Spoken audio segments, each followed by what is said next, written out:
On elections will now come to order. The clerk will call the roll. Chair Click. Present. Rep Cortez. Present. Rep Busey. Here. Rep Kane. Here. Rep Swanson. Here. Okay, members, a quorum is present. We have one more bill to hear, and the chair lays out. No, actually, we've got more than one, don't we? Oh, okay. The chair lays out House Bill 4128 and recognizes Representative Swanson to explain the bill. Thank you, Chairman Click and members. As you know, in our Electoral College system, a candidate for president must receive 270 votes to win the office. The electors are supposed to represent the people of their respective states, but there are electors who refuse, for whatever reason, to honor the pledge they signed and to respect the will of the people. These are commonly known as faithless electors. In the majority of states, this is illegal. 27 states have procedures in place to prevent this. There have been 167 instances of faithlessness in the country as of 2016. However, Texas has yet to fix this glaring problem. There have been some close calls, even in recent history, where a handful of faithless electors could have completely flipped the presidential election. In fact, in 2000, then Governor Bush and Vice President Gore were only separated by 5 Electoral College votes. Although 2016 was not a close electoral vote, there were still 7 faithless electoral votes cast across the country, 5 Democrats and 2 Republicans, making this a bipartisan problem. We saw a small but concerted effort by certain interest groups to lobby electors to cast votes against the ultimate winner. In fact, I would say it was much larger than a small effort. They were getting inundated with calls. In Washington state, 4 electors cast ballots against the will of the voters. This represents a third of their state's electoral college votes. In Texas, 2 of our 38 electors chose to dishonor their signed pledge and cast ballots against the will of millions of voters. A set of interesting articles about these faithless electors, one of whom is in the room with us here tonight, have been handed out. It's very interesting to see what they've said in their own words about what their motives were, what their true motives were, and how long one of them had been considering this very action. In other states, like Minnesota, Maine, and Colorado, their proper procedures correctly ensured that faithless electors had their votes and ability to steal the votes of those placing their trust in them removed, and alternates took their place, ultimately casting votes for the winning candidates. While he could not be here today due to his duties in Washington, D.C., former chairman of the Republican Party, Steve Ministeri, had this to say about the problem caused by faithless electors. Quote, in 2016, this is Steve Ministeri talking, was employed as a senior advisor to Chairman Priebus at the RNC. After the November 2016 elections, I was assigned the task of monitoring electors to the Electoral College to help ensure electors elected from states President Trump won were faithful. I determined that approximately a half dozen Texas electors would not commit to vote for the president. Ultimately, this number was reduced to 3 who refused to vote for Trump. Of those 3, 1 resigned and the other 2 did not vote for the president. There's a definite problem as a result of electors not honoring their oath to vote for the nominee. And again, as I said, the Democrats had even more. They had 5 that did not vote for Hillary in states where she won. I support but this is finishing Steve Ministeri's thing. He said, I support legislation to prevent electors from breaking their pledge. End of quote. House Bill 4128 will ensure that electors in Texas properly cast their ballots for the winner of this state's popular vote. In the bill, a faithless vote is automatically nullified, and the elector's position is vacated and replaced by an alternate who will faithfully follow his pledge and honor the will of the people. Eligibility to serve as an elector or alternate is contingent on swearing an oath to vote faithfully and having that vote certified by a majority vote of electors.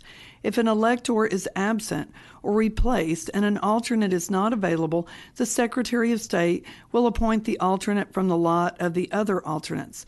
If by some strange chance there are not enough alternates to fill the vacated seats, the remaining electors will nominate and select any available trustworthy individual to fill a vacated seat.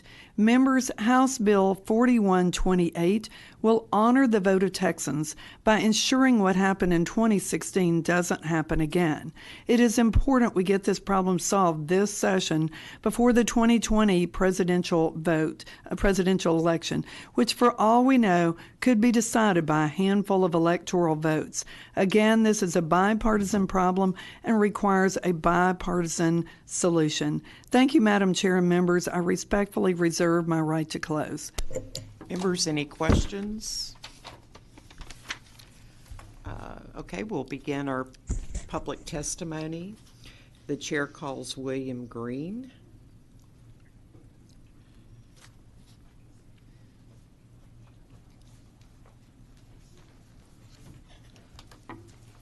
If you would, please state your name, your position on the measure, and who you represent. Thank you, Madam Chairman and members of the committee. My name is William Green. I represent myself, standing in opposition to this bill. I am Assistant Professor of Political Science and Assistant Chair of the Political Science Department at South Texas College down in the Rio Grande Valley. I drove 5 hours up here to testify against this bill because it's that important. I've been teaching on the Electoral College for about 25 years. In fact, my federal government class, in that class last week, we were covering this very topic, why the founders created it, how they set it up to operate, and of course how some people have tried to change it, go around it, and misinterpret it till it's barely recognizable anymore. Of course, it takes me 2 days of classes to teach my students about the Electoral College, and I'm only allowed 3 minutes today to try to explain why this is such a terrible bill and should be rejected. So I don't have time to discuss how the Constitution gives absolutely no authority whatsoever to state governments to force presidential electors to vote for a particular person for president. I don't have time to discuss the fact that attempting to do so is no more constitutional than forcing members of Congress or forcing you to vote a particular way on any bill. I also don't have time to discuss the fact that it is just as unconstitutional to dictate the vote of someone constitutionally qualified to vote for president, just as it would be unconstitutional to dictate the vote of someone constitutionally qualified to vote for Congress. They're just different kinds of electors. In my piddly little 3 minutes here, I don't have time to explain to those of you on one side of the aisle how this bill would violate voters' civil rights spelled out in Section 2 of the 14th Amendment. And I don't have time to explain to you, to those of you on the other side of the aisle, how this bill would create a legal precedent helping those trying to go around the Constitution and the Electoral College. I don't have time to explain to both sides how bad this bill is for your party and for our state and for our country. All I have time to say is, don't fix what ain't broke. In the Electoral College entire 228 years of operation, as was mentioned, there have only been 167 total out of thousands upon tens of thousands of electoral votes of these, quote, faithless electoral votes.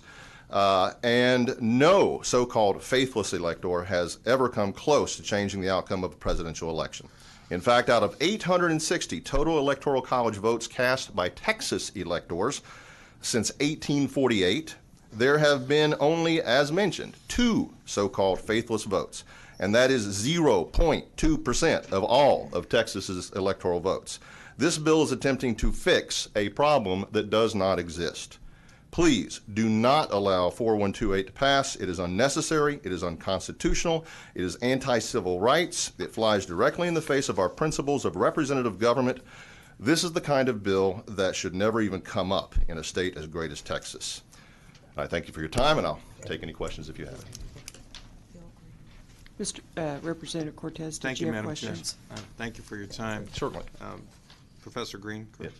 Thank you for also driving up here. You said 5 hours? It is, yes. And obviously Yeah. you've been waiting as we've been on the House floor, so I Yeah, appreciate your just patience. a little bit, no problem. So you were saying that this is a concern because of the potential civil rights violation. Can you expand on that a little bit? Sure. In Article 2, Section 1, or Section 2 of the 14th Amendment, I'm sorry, it talks about the right of the people to vote for electors of their choice. Okay.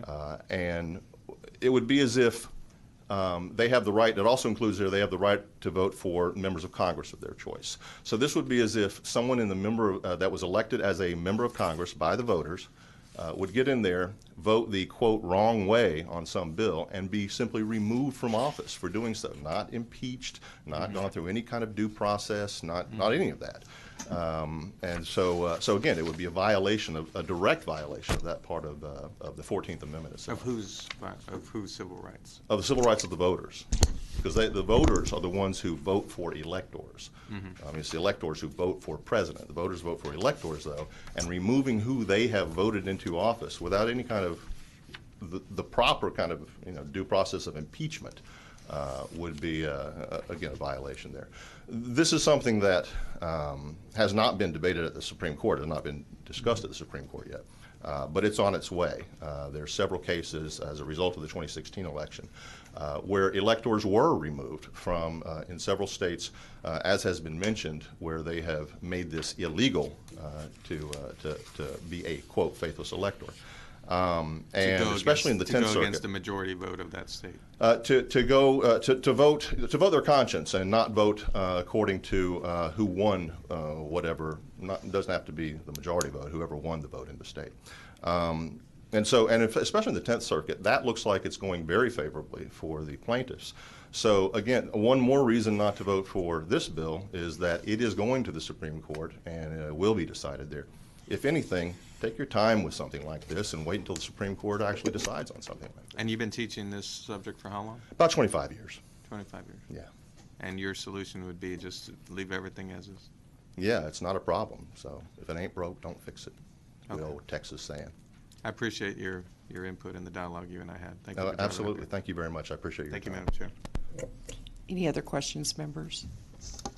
I have a few. Sure. You have been teaching the subject, as you mentioned, for a long time. Other states, have they put restrictions or remedies to when these circumstances occur? Yes, about, I think it's 30 states in the District of Columbia right now have these laws, which is why it's going through the court system right now, because it's being challenged as being unconstitutional. Can you kind of summarize if there's one way in particular that they're handling it? I mean, are they removing them? It's a variety. That's a good question. Some of them, there's removal as of the elector and replacement with another elector. Some of them, it is a fine that the vote still stands, but they fine them. I think Washington fines them $1,000. Some of them simply tell them you can't vote that way and you have to vote, and they make them change the vote. That happened with one elector last time too. So it's a wide variety of these state laws. You know, when electors are chosen, it's usually, or it is, at state convention for the various political parties. In Texas, yes. At that point, the delegates know who the nominee is going to be. We didn't in 2016. Right. We didn't have a nominee yet, and Ted Cruz was still actively contesting that, yes. But at least we knew that was a possibility as to who the nominee would be. Oh, sure. And in other cycles, we do, in fact, know who the nominee is going to be. It just, having participated in that process for some time, you know, normally people that are selected as electors tend to be more the party regulars, the cheerleaders, if you will. But in this circumstance, that was not the case. Would that be a true statement? I think, I mean, I don't know what the background is of every elector that was chosen in Texas, but I think most of them had long time activities with the Republican Party. Yeah. Right. So Most of them, I think, from who I talked to, I think it was around 25, 30 years at least, activism in the Republican Party. So, you know, if this legislation were not to pass,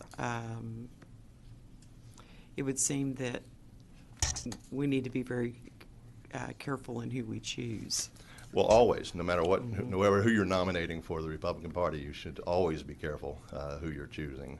And that includes electors. Elector nominees for the party should always be people that are, you know, have a strong limited government beliefs, strong belief in the Constitution, strong understanding of the Constitution. In fact, I believe in all of the congressional district caucuses at the state convention when they pick delegates and then they pick an electoral nominee, and I believe all of them specifically state that what we want is somebody who understands the Electoral College, understands why it was created, and understands how it works.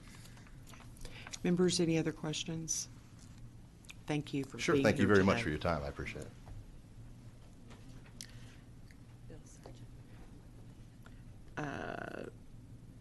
The chair calls Bill Sargent, who I think has already left for the day. We'll show him as registering on the bill without testifying. Chair calls Ed Johnson.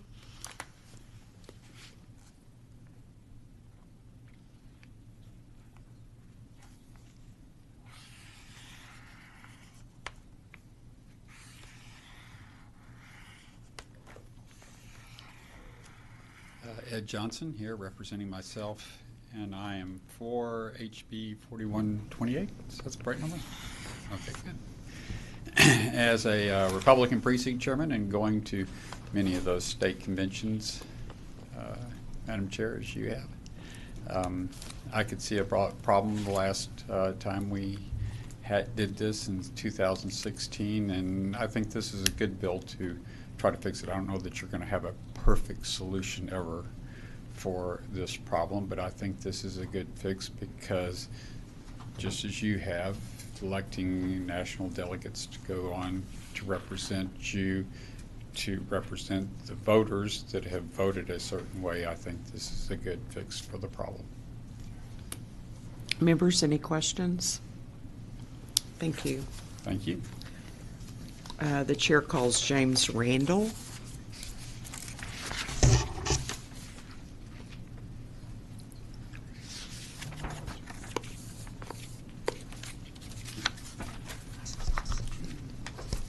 Please state your name, your position on the measure, and who you represent.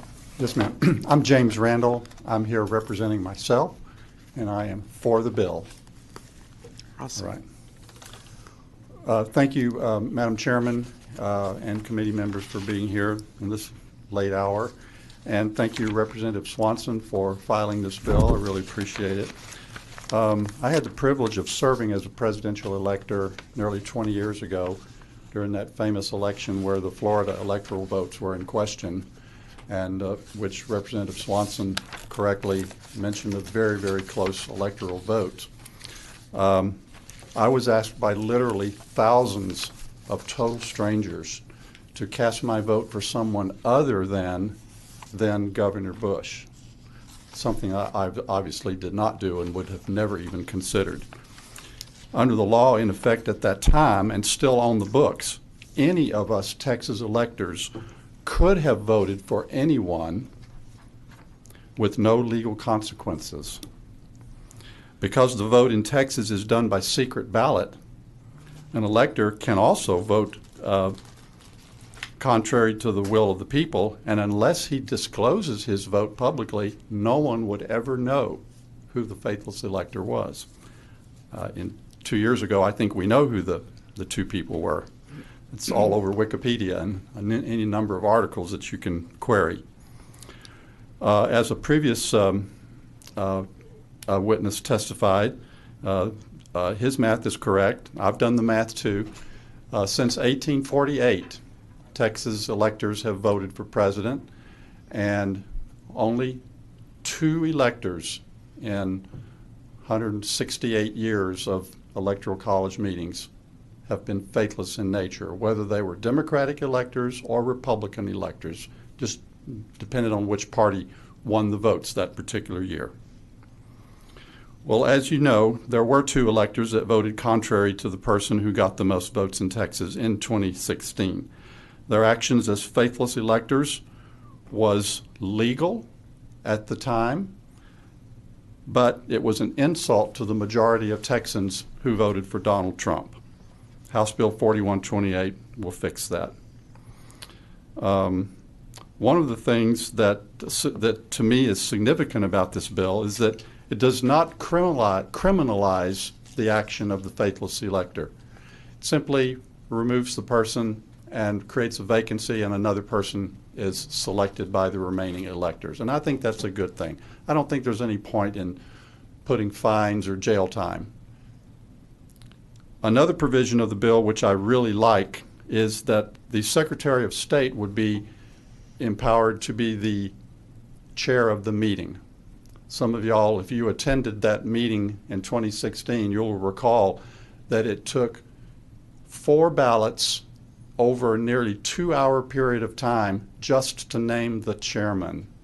And that was kind of a waste of time. I think if we put the Secretary of State in and just say you're going to run the meeting, it saves a lot of time. Well, that concludes my remarks. I'd be happy to entertain any questions. Thank you very much for the opportunity. Members, any questions? Thank you for being here. Thank you. Okay, I have James Dickey on the list, but I don't see him present. He registered as neutral on the bill. I also have Tom Glass. I don't believe Tom Glass is still here. He registered against the bill. Is there anyone else wishing to testify on, for, or against House Bill 4128? The chair recognizes Representative Swanson to close. Oh. Thank you, Madam Chairman, members. For those who have not gone through the process, you may think, well, the people voted for who they want. But unfortunately, the way that it works, that we elect electors and even delegates to go to national, we meet, and those who have done this would know very well that we only meet with those people by congressional district one day every 4 years. And many people are new. They may not know anyone else. If they are in a congressional district that takes up many counties, they may have never seen 80–90% of those people before. And so they get there, they believe the person when they've signed the pledge. They think, well, surely everyone's honest. And then they vote for whoever makes a good speech. Or sometimes it's a matter that the person runs for 3 times for delegate, loses every time, loses 3 more elections for alternate. I'm sure you've probably seen this happen. And so the sympathy vote goes for this unknown person who, the poor thing, has lost 6 times. So we vote them in for what people believe to be a ceremonial, just kind of nothing position. So they vote in somebody they know nothing about, and the person is not honest what their intention is. And to take someone who, in this case, there are many articles on the internet to read about this, and one written by this elector. In fact, if you go to his Facebook page, the main thing right under his profile picture is a link to his article he wrote about why he did it. So 2.5 years later, that's still the main point of his life. And a long time history in the Libertarian Party, and it worked for Ron Paul in his election in 1988, I believe it was, and really liked Ron Paul, kept supporting him, and then, but also became something to teach this. Every semester he talks about how he would teach that you could get away with this and you could do this in in the Electoral College. And so he talks about that he wanted to move it back, bring the process back into the classroom. So it's like, was this just a thing to prove to students and former students that, that it could be done? Look, I'm doing it. Or then he can talk later in all his classes about how he did it. I find it interesting that in this article about why Bill Green voted for Ron Paul in the Electoral College in the Mises Institute, it says, they quote him in saying, "I am currently writing a book on this approach, tentatively entitled Nullify the Fed. I hope to get Dr. Paul to write an introduction for it. Maybe my Electoral College vote for him will help?" So apparently this was a ploy to try to get somebody to write an introduction to help sell his book. He also says, interestingly, the Electoral College first caught my attention when I worked in support of Ron Paul's 1988 campaign for president. We couldn't even get him on the ballot in North Carolina, except as an official write-in candidate. But I realized that any actual electors who liked what he had to say could still vote for him or anyone else they liked, whether he was on the ballot or not. I sort of tucked this away in a mental filing cabinet over all these years. So this plan's been cooking since 1988. Once I got into academia, this was one of the areas that I actually taught about every semester, so I learned more and more about it. I had been friends with Roger McBride in the 1990s, and he had regaled me with stories about when he was a faithless elector in 1972, voting for Libertarian Party nominee John Hospers instead of Richard Nixon. In parentheses, I still have McBride's excellent book on the Electoral College.